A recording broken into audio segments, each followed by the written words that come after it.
turbo engine running. Absolute genius. Get this. Welcome. This is the show where we bring you Science. What that essentially means is discoveries, Advances. Questions. Research. technology. Unbelievable. Without further ado, This is The Naked Scientists. Hello, welcome to this week's Naked Scientists, the programme that brings you the latest breakthroughs in science, technology and medicine. I'm Chris Smith, and our topic today is sure to gain a lot of traction with you, our listeners, and that's because we're going to talk about the state of our roads. Potholes are so maddening they can send the most mild-mannered of us into full-blown road rage, crack windscreens and even wreck our wheels. And the problem seems to be getting worse. Luckily, researchers at Cambridge University are coming to the road users' rescue with digital facsimiles of the road network to help spot problem areas sooner, new materials that can make road repairs last a lot longer, and even autonomous robots that can track down and fix up potholes before they ruin your tyres. From Cambridge University's Institute of Continuing Education, this is The Naked Scientists.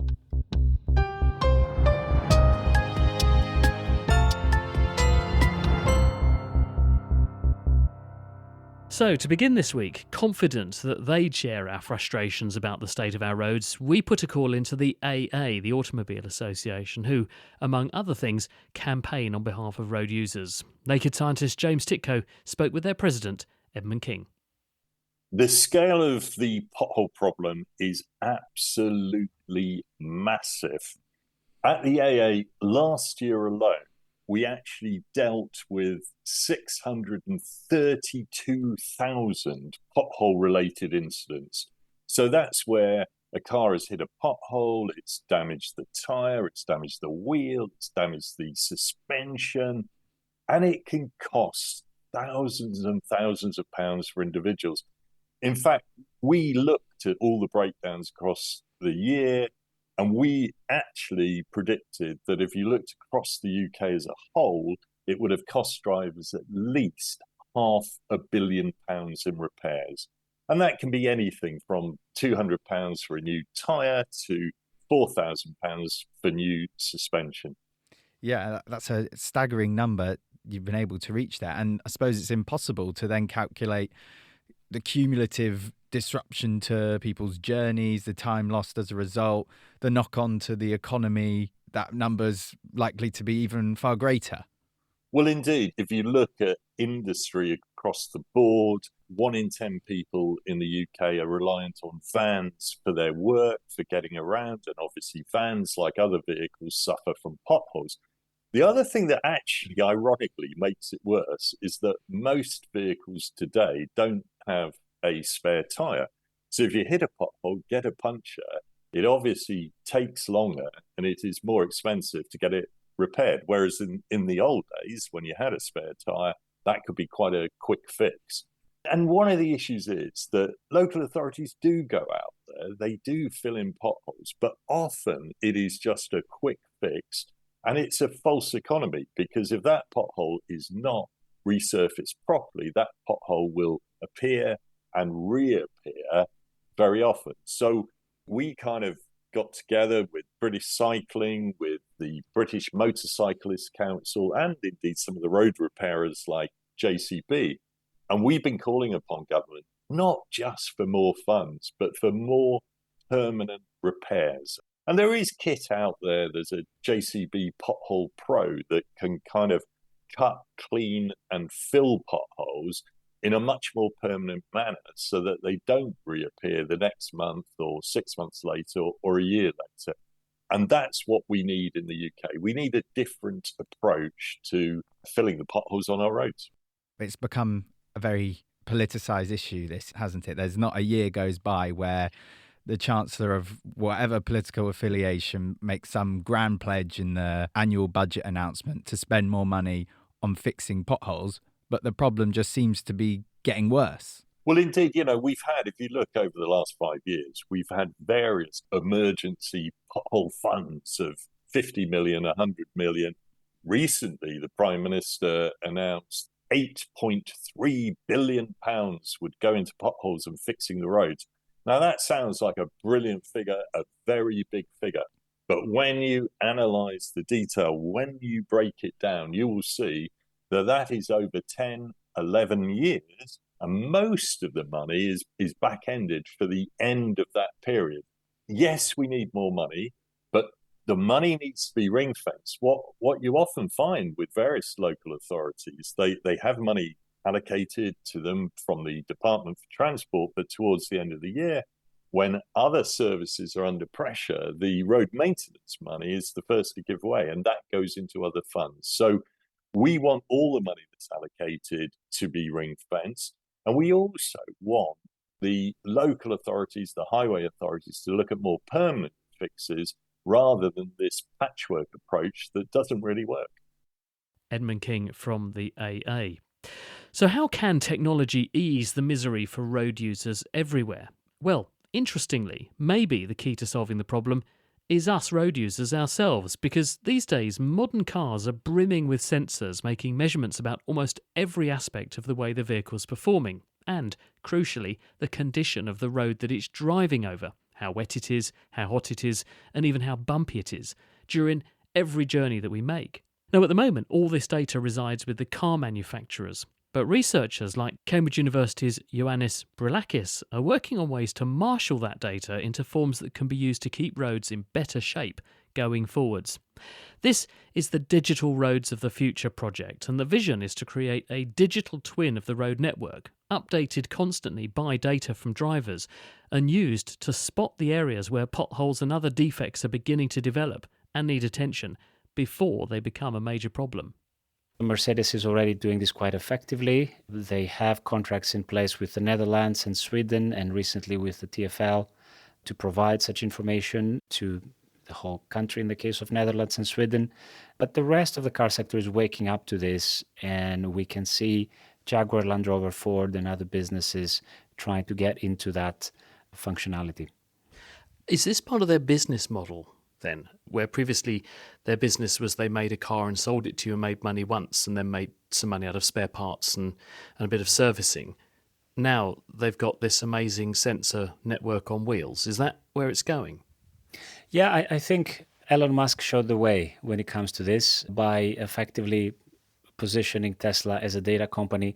All the other companies are trying to do the same because they understood there's a lot more value in using their own customers, the drivers, as data collectors rather than just simply selling the cars. And this is what's happening. Mercedes is becoming a data company. They're making now probably a good part of their revenue through selling the data that comes through their customer vehicles.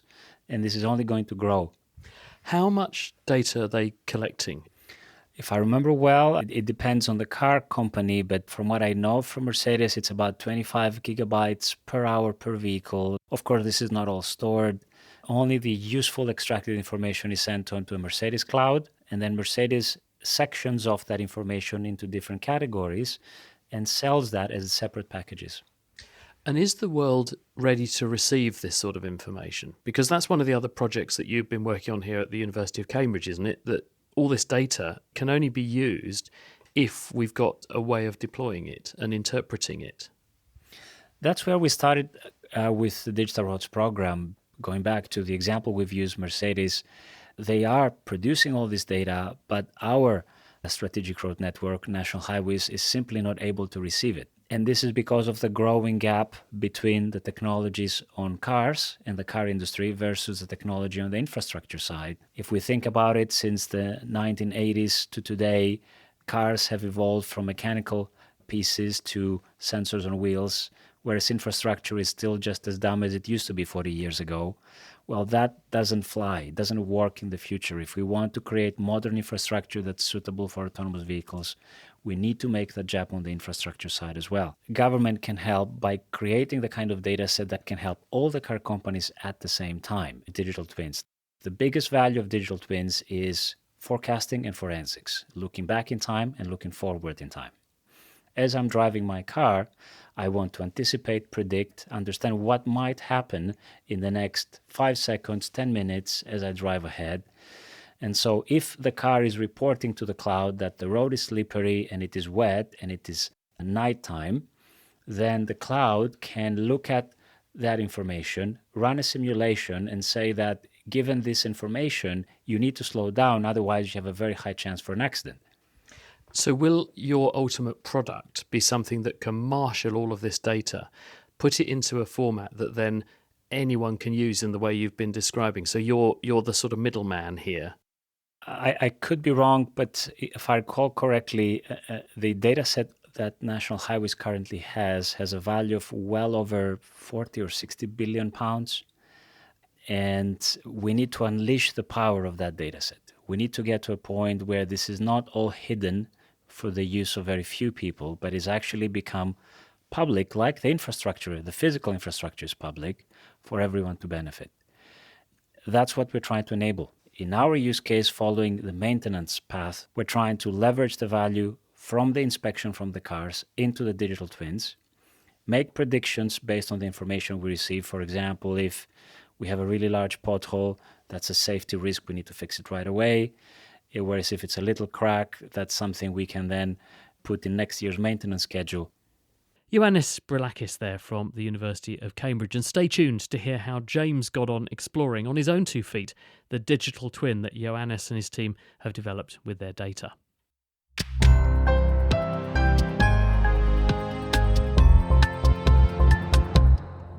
This is The Naked Scientists with me, Chris Smith, and today we're probing the problem of potholes. We've been hearing about the impressive data collecting capabilities of our cars and how they can build a good overall picture of where the potential potholes might form before they become car-wrecking craters.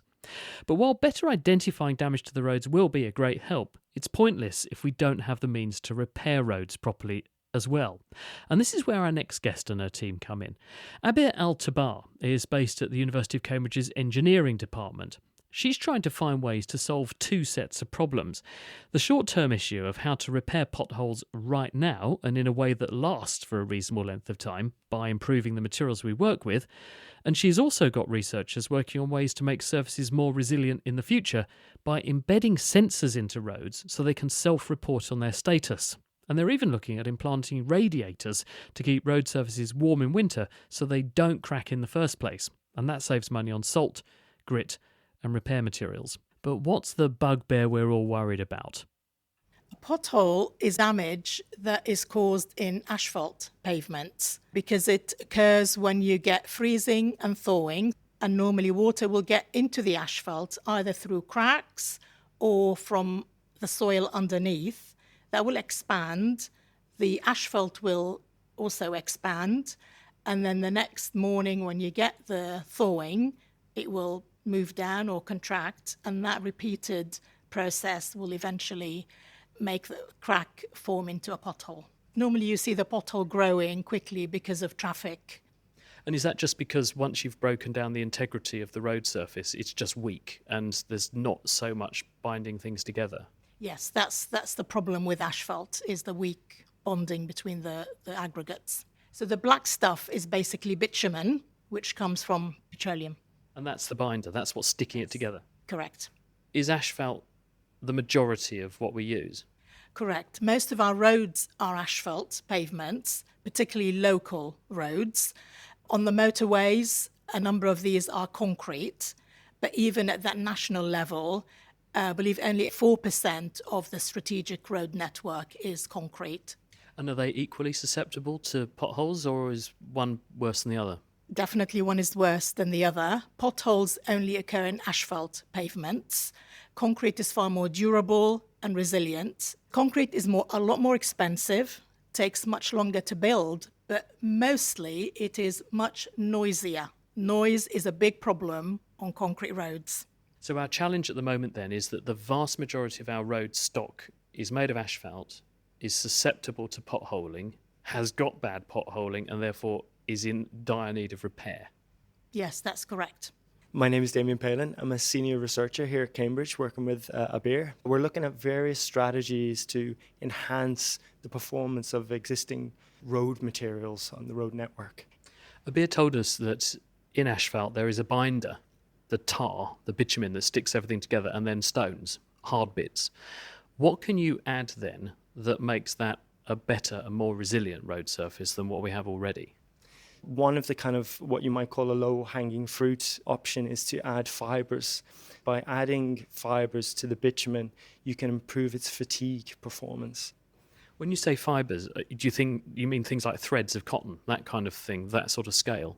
Indeed, could be. We're not using natural fibres or cotton. We're looking more so at using maybe like glass fibres, steel fibres. By adding something like glass fibres, you are taking over tensile loads. You're restricting the movement of the bitumen and therefore creating a stronger material. We're seeing 20% improvement of compressive strength, and we're seeing a similar kind of level of improvement in terms of tensile strength.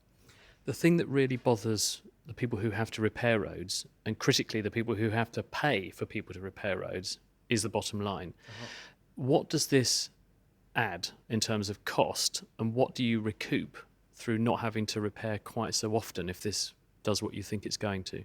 Indeed. Well, this is a kind of a very interesting question. So we're now kind of thinking about whole life performance. The repair material itself is a kind of a small cost. It's actually the closing of the road that's the big cost. And so some people project that it could be 10 times the cost to close the road in terms of economic value than not closing the road. So that's what we're really trying to save on, is better repair material, don't close the roads as much. Let's hope you're right. Well, one of the other things we can do more long term is to try to invest in ways that we can make roads better at telling us what's wrong with them in the first place and how they actually do go wrong, so we know better how to fix them, and also make better materials that will last the distance in the first place. Hi, I'm Sripriya Rangaraju. I'm a senior researcher. I'm looking at implementing different kind of sensors to understand what is really happening in terms of road infrastructure. Longevity will help us to go for a longer duration without any intervention for repair, and thus low carbon. So one of our key motivation is to implement different kind of sensors so we understand what is the threshold at which we need the intervention to happen. When you say sensors, do you literally mean we put electronic devices into the road surface and they're telling us what condition the road's in? It's a bit like me implanting a device into my body to tell me what my heart's doing. It is similar to that. We have a different kind of sensors. One, we can embed it in the infrastructure, and some can be on the surface, they can be mounted later for monitoring. What sorts of information can the sensors give you, and how do they actually work? What are they measuring? One is monitoring temperature, humidity, the freeze thaw kind of thing, and how much even water stagnates on the road surface. And then there are other kind of sensors which can monitor the stress development in the material. So whether the vehicular movement is causing some stress and what kind of vehicular movement is causing that kind of stress. That would tell you a lot about how a road surface is coping with all the different challenges we're throwing at it. What about the other aspiration that Abir and Damien have both mentioned, which is making people who have to repair roads a bit less busy, roads that can repair themselves? Because we can do that for concrete. We can make materials that will heal a crack in concrete. Can we do that for asphalt? There are a lot of research now ongoing for self-healing asphalt also. One of the things we can do is we can have heated ribbons. When it snows, what happens is the bitumen and the aggregate contracts, and because of that, there will be a crack formation. But when you have a heated ribbon in place, this contraction will not happen. It's almost immunising a road against cracks and potholes, isn't it? Because if the road stays warmer, the mechanism of getting water in, ice formation, cracking, it doesn't happen in the first place. And the warmth presumably means the stuff stays more flexible. Yes, exactly. That is the mechanism what we are targeting at. Can we use the existing roads and make it last longer? That is the idea. So roads that repair themselves. That is quite a vision, isn't it? Thank you very much to Abir Al-Tabar there and her research team for walking me through their work. Now, as Ioannis was explaining earlier, he's working on a system that will harness real-time data collected by cars to produce a digital twin of the road network, complete with all of its potholes and other imperfections. The idea being, of course, that the highways agency responsible for making repairs then know where to focus their efforts, and even, as we'll hear in a minute, where to deploy autonomous robotic repair vehicles to fix problems at the earlier stages before they become a nuisance. So what might this digital twin look like? Well, these computerised replicas of the physical world can allow workers to actually, in virtual reality, walk along sections of road and inspect the surface for any defects. They've got a mock-up of the system in operation, and James got strapped in to take a wander down a section of a major A road near Colchester. Well, I've been very lucky to be shown a demonstration of what the data collecting capabilities of the cars on our roads are able to produce in the virtual world. So if I can get you to imagine, I've put on a VR headset. I'm in something akin to a giant baby walker. And beneath my feet are sensors, so that when I move my feet along the surface of them, I'm moving my character in this virtual world. And the VR headset's giving me the capability of looking around, observing my surroundings.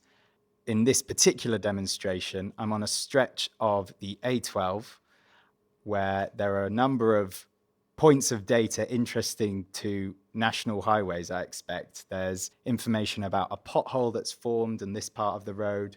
Road signs have been rendered in for me.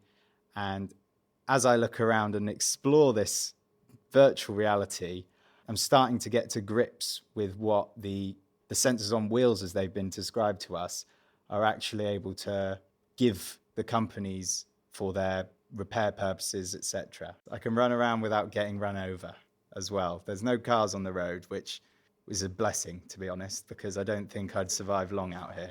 Yeah, snug. So the technology's back in the hands of the professionals, I'm glad to say. I'm a doctor, Lilia Potsuluika. I'm a research fellow, industrial research fellow in digital twins. So this is the dataset collected from A12 section of road. So what we're hoping to achieve in the future, traffic maintenance professionals would be able to get this data real time and be able to use it to predict what would happen next and which section of road to prioritize for repair. The virtual reality section of the A12 we're wandering around in today, where's the data come from exactly to build this digital twin? So currently it's been collected by Cork, who is a contractor to National Highways. So the idea will be that we'll be getting more data from the actual sensors on the cars that's being uploaded in vast quantities, as we were hearing about earlier. Yes, from this data we could get the best use to create the most realistic virtual environment that we can. Mm-hmm. What we are planning to achieve is for software to be able to create a semantic segmentation of the data. So the traffic officers don't need to search for the defects themselves on the road. Software will be able to identify it for them. Lilia Potsuluika there from the University of Cambridge. Now, as we mentioned earlier, once we have a working digital twin for the highways, we can potentially deploy van-sized autonomous repair vehicles, not dissimilar actually to the machines exploring Mars right now, to track down defects and then put them right, and hopefully without coning off too many lanes or too many sets of temporary traffic lights into the bargain. Richard Anvo is developing the pothole repairing robot, and he talked about the aspiration to me. A robotic platform to be able to fix roads automatically, fixing pothole or cracks. So we're looking at the scale of a van, holding all the equipment from a robotic side, do the repair automatically.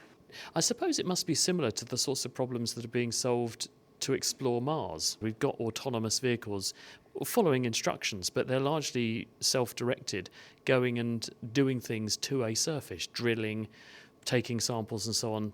There must be many commonalities there. Yeah, I think here the vehicle looks similar, but in the first place you drive the vehicle to where you need to repair. So the digital twin tells to the robotic system, go to this area, there are some defects to be repaired, and from there we do the work automatically, can clean the surface. You will be able to repatch the cracks, also fixing the pothole, and do the lane marking at the same time. Is anyone doing this anywhere else in the world yet? Do you have any kind of lead to follow, or are you pioneering this? A lot of research are going on, but from now I think our system is unique because it comes with the digital twin at the same time, so it's not just the robotic system only. If you can get this to work, What sort of a difference can this make? Yeah, it will make a huge difference because it will save a lot of money and time. This one will tell exactly what to fix and where to fix. And how long, dare I ask, and don't say 5 to 10 years, because that's everyone says 5 to 10 years, how long before we probably will see these things trundling down the road and repairing all the potholes? Tell me tomorrow. I think we can say soon. We're talking about in a couple of years, but yeah. So it's coming, but we're going to have to be patient. Yes, I think. Richard Anvo from the University of Cambridge. And it seems like the work that experts here are doing to fix our highways could come in very, very handy, with reports of more pothole problems emerging in Glasgow and Cheltenham over the last few days. Fed up residents in Nottingham, meanwhile, have even organised a Love Your Potholes party to draw attention to them. It could be a very long and winding road for this story, couldn't it? How many more winters are we going to have to endure before those responsible for our roads are going to get on top of this issue?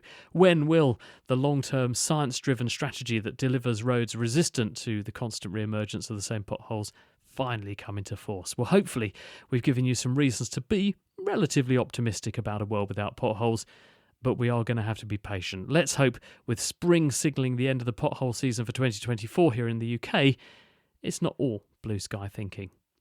That's it for this week. Do join us at the same time next week, though, when our focus is going to shift towards cybercrime, with a wave of cyber attacks on large organisations, including Cambridge University, where we work. We look at the different kinds of cybercrime, who are the most vulnerable targets, and what companies and individuals can do to keep themselves safe. The Naked Scientist comes to you from the University of Cambridge's Institute of Continuing Education. It is supported by Rolls-Royce. I'm Chris Smith, and from everyone here at The Naked Scientist, thank you for listening, and until next time, goodbye.